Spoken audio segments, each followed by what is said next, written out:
remaining prehistoric creatures. It's hard to say, but whether that be these different types of lake monsters that are described around the world, or forest creatures described as Bigfoot, Sasquatch, and other relict hominoids, as some like to say. I am not saying that that's definitive. I've heard arguments on both sides of the discussion, and I remain open to the possibility. I think there really are more things under the heavens than are dreamt of in our philosophy, so to speak. All right, moving right along to a really prolific blog called Loch Ness Monster, which is at the URL lochnessmystery.blogspot.com.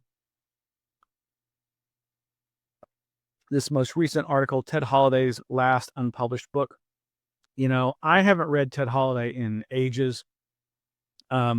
He's written a number of great books. Of course, he died back in, I think, 1979.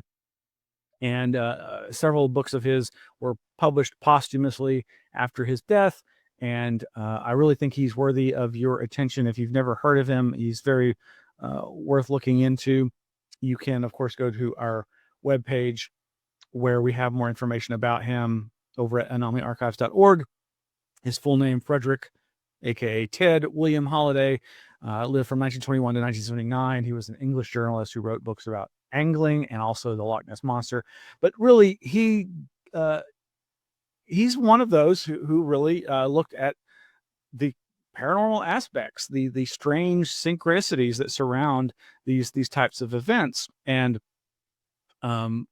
one of my favorite books of his was, I believe, published posthumously by Colin Wilson, who ended up with his materials. And you can read this article, like I say, over at the lochnessmystery.blogspot.com,